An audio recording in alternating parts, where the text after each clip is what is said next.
Καλησπέρα σας, καλοί φίλοι τηλεθεατές. Καλώς ορίσατε στην εκπομπή μας Faces, πρόσωπα. Να είμαστε για ακόμα μια φορά μαζί. Πριν προχωρήσω, όπως κάνω πάντα, πρέπει να πω ένα μεγάλο ευχαριστώ στον χορηγό μας, τον Δόκτωρα Βασίλη Μαύρου και τον Vassilis. Ευχαριστούμε πάρα πολύ για την στήριξη. Να είστε καλά. And now I have to turn to English, I'm afraid, because I have this young lady here, is Chryso Chellun. Yeah. Yes? Yeah. Welcome. Chryso Chellun. How are you? Oh, really well, thank you. Nice Thank you for having to me. meet you. Nice to meet you. Yes. Nice to meet you. I met your mother and your sister, and you look like your mother. Exactly. I Yes. know, Yes. I do. And I sound like my sister, apparently. Yes. Yes. You sound. Your sister is a singer. She's a singer. Yes. Yeah. Alexia. Yeah. You see, I know a few things about your family, and you have a brother as well. I have two brothers. Two yeah. brothers. Yes. Yeah, yeah. One older and one younger. Yeah. And you have your own family as well. I have a daughter, Tage. How old is she? She's 9. 9. Okay. You live outside London. I live in Lewes, near Brighton. Tell me about your, childhood. Give me more information. You born in London? childhood. Where do you born? I was born in Epsom. Epsom, yes. And I was born to a family of 4 kids. Well, at the time I was the second child, and then my little sister, my little brother came. My mother's from Cyprus, my dad is from Mauritius. And we were raised in England until I was 14. And then my parents took the 4 of us and we went to Mauritius to live on the island. For how long? For 6 years, roughly. 6 years. Yeah, that was amazing. Why did you come back? I don't know. I asked They myself. brought you back. Yes. No, it was really to do with the studies, because if you want yes. to stay in Mauritius, you have to study agriculture or law. Or I something. know. And I wanted to study art. Art. So I came back Yeah. and I studied at Wimbledon and Bristol. Mhm. And then I traveled a lot. Yeah. I Which traveled the world. reason was it? Curiosity. Curiosity, yes. Yeah. We all Cypriots are curious, you know what I mean? Yeah, So yeah, you have a Cypriot blood and you're curious as Yeah, well, yeah, yes. yeah. Yeah. So did you find out what we're curious about? I think it was probably something to do with identity, maybe. Ah. Because when you're half this, half that, You born want to here, see lived there, other cultures and yeah, you don't feel like you compare fully it, belong yes. anywhere. Yeah, and you just want to explore the world, and yeah. so how you feel more Cypriot, more Mauritius? What do you feel? It's interesting because when I'm in Mauritius, I feel, You feel Mauritius? Cypriot. Ah, When I'm in England, I feel feel Mauritius. Mauritius. When I'm in Cyprus, I feel, it depends. It depends. Yes, yeah. yes, I yes. relate to everywhere, but not fully to anywhere, Yes, because I'm a yes. little bit of everything. So Uh-huh. I think that's where the curiosity to travel the world, and it's like find my place in the world. And the more you move, the more you travel, the more you want to explore more. And the more I traveled, the more I realized we're just the same. Everywhere you go, It's the same. people are the same. People are the same. They're completely You know, the same. you see different nationalities, cultures, and colors, but Yeah. inside us, Yeah, yeah, we're yeah. all the same. Yeah. We feel Every- we have the same feelings. We do the same things. Absolutely. We act the same way, and all this kind of thing. Yeah. Yes. I mean, even in the mountains in Peru, you find a teenager who has a broken heart. It's the same everywhere. Yes, Down in London, exactly, in yes, another exactly. teenager who's in love with a boy and whatever. And Everywhere. You just find things that join Yes. us together. Yes. Yeah. Love above all. Above all, absolutely. Anyway, so you're teaching at the moment. Yeah, I'm a teaching assistant in my daughter's school. Yeah. You're at daughter school. You Yeah, teach it's your great. daughter as well? Sometimes I have Sometimes. to teach her, yeah. But we're cool. We have a Yes, good relationship good, there. good. Yeah. And I teach mindfulness to children. So it's a way of bringing in meditation practice into the schools. And predominantly art stuff I do with the kids. And yeah, it's good. I love Okay. it. You come to London very often, or? I come to see my dad and my mom in Purley quite often. It's near Croydon. Okay. So London not so often. Not so Yeah. often, yeah. All right. Now we have to talk about something else you are involved in. Mothers Rise up. Rise Up. Yeah. What do you mean by that? I mean, how this came into your life and what is it exactly? Okay, so back in October of last year, I read some news. There was a report that came out, and it's called the IPCC report, which is the Intergovernmental Panel on Climate Change. So it's basically about 198 different countries. Mm-hmm. So intergovernmental. It was commissioned by the United Nations to update the report on how climate change is evolving. Mm-hmm. And the report basically came back to say it's worse than we thought, basically is what they were saying, that we have about 12 years to bring carbon emissions down drastically, because if we don't, the temperature, which is rising at the moment, will continue to rise, and we could reach a point where we can't stop it anymore. It becomes irreversible. Mm-hmm. So we have a small window to basically put into effect a brake mechanism for the trajectory of where we're going. And anyway, I read this as a mother. I'm just a mom. I'm not a scientist. I just understood. Yeah. You know, You understood I understood the situation, the basic things. The basic, what they were trying to say. Okay. And effectively it was a warning. And I read it and I cried. I cried because I realized that what I used to think of as climate change, one day, maybe in 100 years, 200 years, Mm-hmm. I realized that what they were saying was, it's going to happen in the lifetime of my child and our kids. This now, kind of, in the next 10, 20 years, if we don't put the brakes on, do something. And I was shocked, completely shocked. And like I said, I cried because it felt like I had been told my daughter has a terminal illness, because suddenly her future didn't look like what I thought, Mm-hmm. You think, she'll go to university, she might get married. Yes. All of a sudden, I couldn't see that future clearly for her, Mm-hmm. because this thing is threatening her future. And so I was looking left and right, like, who's reacting? And I couldn't find any sense of urgency in, people around me. And I was thinking, is it just me?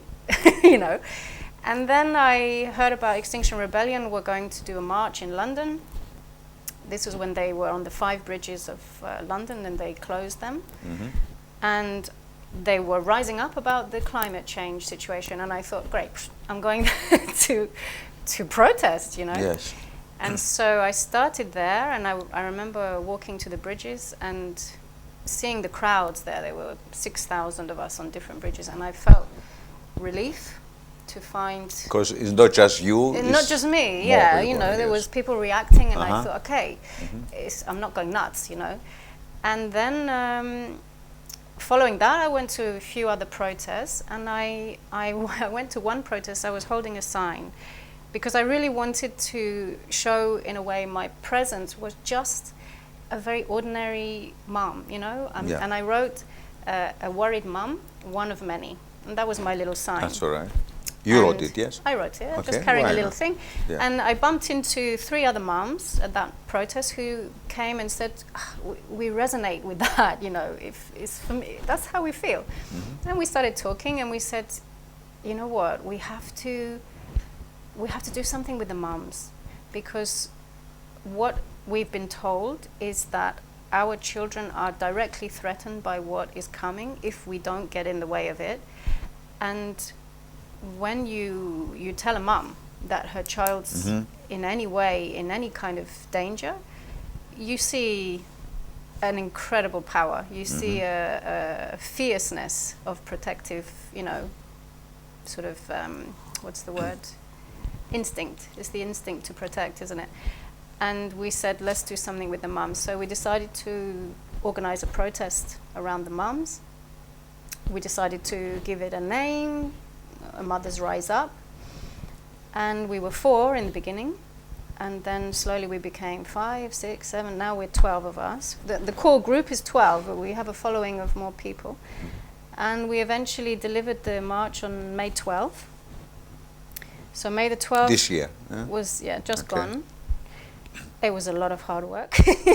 I mean, when you say, we'll do a march in London, you have no idea what that involves. It's a lot of work, but we really worked hard to try and get the promotion, the publicity, to draw in as many mothers as possible.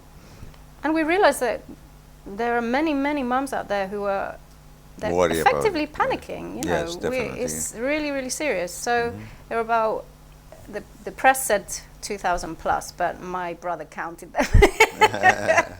He stood in one place and he was sort of trying to calculate. Roughly 10, 20, 30, 40, 2,000. Yeah. He said about 3,500 plus or something. So it was a good crowd. And what's happened there? I mean, did you, you know, get the message through some, you know, some people who are going to take it forward, or what? I mean, so prior to us doing this march, because we arranged to do it on May the 12th, and the reason was because it's effectively International Mother's Day on that day. Okay. And about 95 countries around the world celebrate Mother's Day on that day. So we said we'll do on that day. We're going to show solidarity to the mums who are already on the front line with climate change. You know, there are people already suffering with the effects of climate change. And so we had that day in mind, but prior to that, in April, Extinction Rebellion shut down London anyway, and they said we're not moving until the government declares a climate emergency.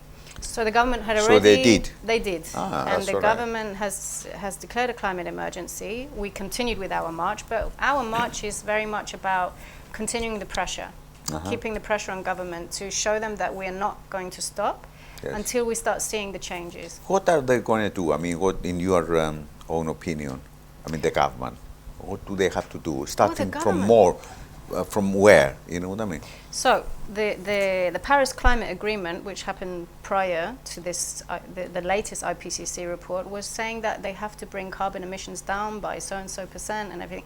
We're not on track to meet those requirements anyway. On top of that, we now have the IPCC report update, which says we have to move even faster. You know, basically they've given us this window of 12 years to bring carbon emissions down by 45% by 2030. Now, when you think about it, carbon emissions down by 45% is massive.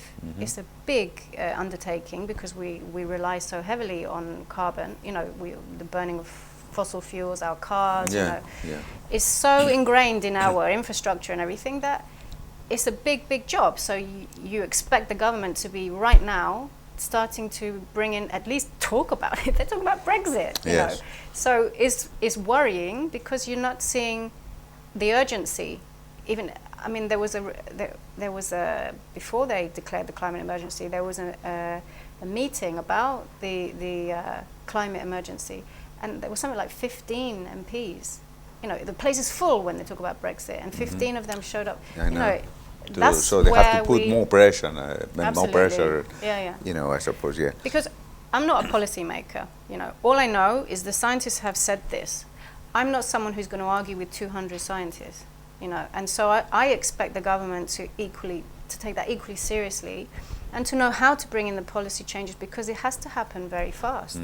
So when you're talking about rearranging, you know, the way we're designed to rely on our cars and this and that, we have to subsidize the electric cars in a big way. All the industry, all the research in how to combat climate change. You know, we have to become a resilient community in that respect.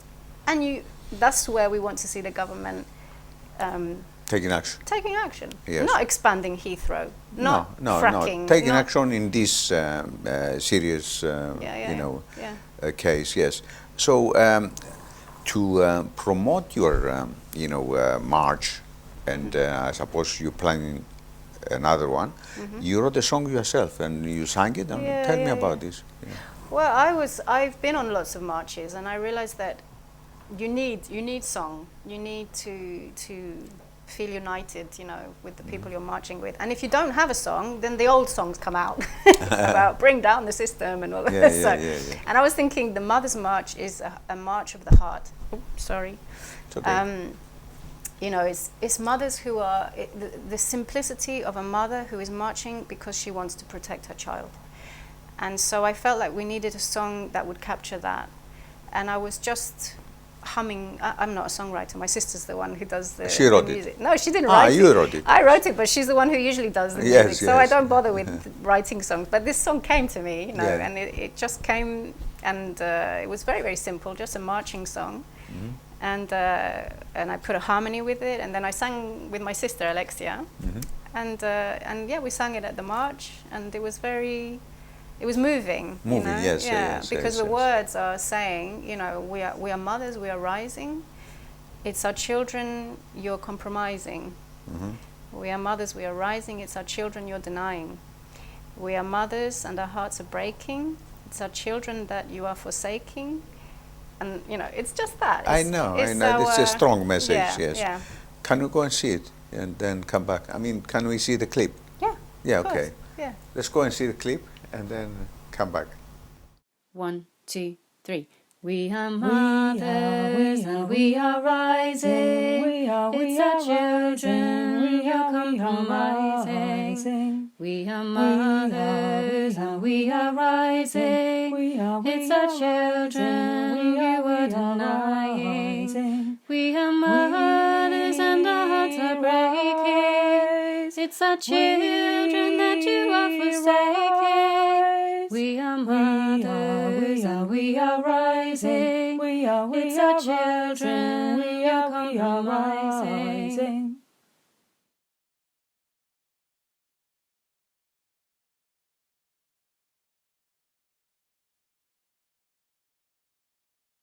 Yeah, that's very good. Bravo. It's a good production. You know what I mean? The message is strong. Mm-hmm. Okay.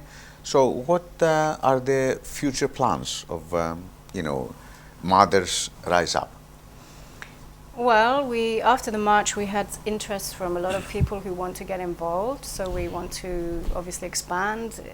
The core group are sort of working to design and think about the next action and everything, but we're not exclusive. You know, we have groups rising up in Czechoslovakia, in Holland, in Everywhere. Cyprus, yeah, and mothers who are wanting, they sort of feel the message and they want to take action as well. And we just had a conversation with Parents for the Future. So you have Greta Thunberg and the youth strike that are happening, and behind the youth strike are all the parents of the youth strikers, and they created a group called Parents for the Future. So we had a conversation with them recently, and we've been talking about collaborating, you know, so that we become more of a movement. Yes, you know, do it together because yeah. it's the same reason. Yeah, and Extinction Rebellion as well. Yes. You know, we're thinking of basically on September 24th, I think the date is, there will be another a summit, a United Nations summit with all the countries discussing the climate change action. What they're going to do. Yeah. This, yes. And we Plan will it. create a big protest around that to show that we are pressuring in a big way, you know, for them to honor the agreements that they're making and make them happen, you know, with the urgency that is required. Because I think what's happening is that when I try to describe the situation to people, because it's not really being pushed a lot in the news, it's being touched upon quite lightly, I think. It sounds like fiction. It can sound like fiction. For me to come, I can sound like a hysterical mother, you know, to say, I think, you know, it's going to be the end of the world. I'm not talking about the end of the world. You're panicky. It sounds panicky, but if you sit down and look at the statistics and the data and the information, then you we're realize just it's saying very, we listen very to serious, the scientists yes. and we have to do something. Because what I'm worried about personally is that what they're saying is if the temperature rises, it's rising. And if it reaches 1.5 degrees, we will have problems, but we can somehow manage them. If it starts to rise by half a degree more to 2 degrees, it's gonna that's be, catastrophic. yeah. And they're talking about how, for example, between the Tropic of Cancer and the Tropic of Capricorn, this sort of band of countries, effectively they're going to be, it will be uninhabitable. There will be drought and there will be crop failure. So when you think about that, you just let yourself imagine for a minute that can happen. Then where are these? This is going to create mass migration. You know, where are these people going to go? Going to go, yes, and exactly. why should they suffer anyway? My you God, know? yes, yeah. So we're talking about that they've predicted there could be migration, climate change related migration, on the scale of between 200 million to 1 billion by 2050. I mean, that's very, that's worrying. incredibly Yes. worrying, and it's like we're used to sort of the knowing that there is suffering on the planet, that there's always been poverty and war and everything, and we have the compassion and we feel for our neighbors, but they're there. Yes. And we're here. You know what I mean? We have a kind of protective bubble around the European countries in some respects. And this information is basically telling us that not only is the suffering going to happen in the global south, where they're going to feel it a lot more, but it's going to reach us. Definitely, yes. And so that's where you say, hang on a minute, we're talking about my kid, Exactly. So, of course, this is why we created Mothers Rise Up, because any mother who really gets that is going to stand up and fight for her child, and the fight is to put the pressure on the government. Yes. Do you have a website? Mothers Rise Up. And everybody, mothersriseup.org. they can go in and get more information on this kind of thing and join you in any way. Yeah. And so we have what a is Facebook, exactly Mothers Rise Up? mothersriseup.org. And Facebook is Mothers Rise Up. If you just put Mothers Rise Up, we have Instagram, Twitter. We created a letter. We had an open letter written some months ago, just before the march, and we asked scientists to sign it, celebrities to sign it. We had Jude Law, Paloma Faith, lots of people signing it to say we are parents. We're extremely worried about the situation. And they support your and idea. Absolutely support the idea. That's good. That's very good. Yeah. Okay. So it's very serious and worrying, but life is going on. You know what I mean? It's don't need to be very. Sad and all this, because life is still going on. Life is to be lived. But the interesting thing about that is that life is to be lived. Yeah, I have a 9-year-old daughter. I don't spend my time at home crying my eyes out because I'm so desperately worried about her future. But at the same time, when she's in bed and when I let myself really think about it, we're talking about something that is it's really like a trauma. If you say to somebody, look, life on Earth is going to change so much that it will become unrecognizable. That it has already changed. I mean, if I go back 40, 50 years ago, when I was a kid, now there's big difference. I mean, even the climate everywhere, like in Cyprus, in United Kingdom, everywhere. You know what I mean? It's changing all the time. But this is what you been saying just now is a bit worrying. It's accelerating. So faster they have than to. we I mean, thought. I hope all the countries are going to get together, and even America, if America. Yes. That's another story. But, I sometimes meet people, and when I talk about it, they say, oh, we have to wait for America and China to sort themselves out. But I don't agree with that. No. They may take time to come around, and we may need to get rid of Trump to, really get some progress. They need a change in the government first before they do any other changes. Yeah, but we can't wait for them. Yeah. What you were saying about life goes on, I agree that life goes on. But in a way, life can't go on as it has been. We can't have the sleepwalking mentality of someone's going to fix it. Yeah, it's in your mind, and we have to stand up and rise up as a people to say this is not this isn't a little thing. We're talking it's for about everyone. The possible extinction of the human race. I mean, David Attenborough, he brought out a documentary called Climate Change: The Truth, and it's all in there. He's basically. I don't know if you've seen it. I've seen it. Yes. And it's all in there. So I think hopefully that triggered some reaction in people, but it's a very big deal, and hopefully. Okay, let's hope everything they're gonna take their way, and I mean, the people who are responsible for all this, they're going to take action. Yeah, and it's going do to their take a best. lot of pressure, though. They have to. They do have to. Yeah. I mean, you and others, and me and everybody else, we Yeah, have yeah. to put the pressure. Yeah. I mean, even me, you know, because as you say, your kid is going to be affected. If it's not my kid, my grandchildren, you know what I mean? Yeah, So yeah. everybody Yeah. has to be in this situation Absolutely. to start putting pressure Yeah. to Yeah. the people who are responsible for Yeah, it, yeah, yeah. to make changes. And urgently, Urgently, yes. because we don't have yes. time. Mhm. That's the scary thing, is the feeling that people think, yeah, we have time. Next time we vote, we'll vote. You know, Yes. It has to happen now. Yeah. to- So, in few words, what do you want to say to our, people here? I think What get do they have to do? informed. Yes, Get informed exactly. to find out. You know, the IPCC report. You don't have to read it because it's scientifically, written. But there are summaries of the IPCC report, and once you really understand what that means, I can't imagine that you would do anything other than want to protest about this, because this is our kids we're talking about, and what do we do other than love our children and want the best for our kids? You know. Mhm. That's Thank you. it, yeah.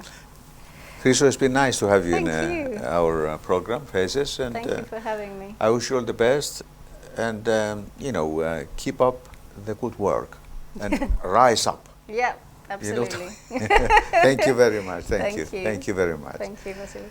Κάπου εδώ, να σας ευχαριστήσουμε, μεγάλοι φίλοι τηλεθεατές που μείνατε μαζί μας, να ευχαριστήσουμε και τον χορηγό μας, τον Dr. Βασίλη Μαύρου και το Vassilis Panagi, και να σας πω ότι θα είμαστε πάλι μαζί την ερχόμενη Κυριακή, την ίδια ώρα, λίγο μετά τις 8. Μέχρι τότε, να είστε καλά. Good night. Thank you. Thank you.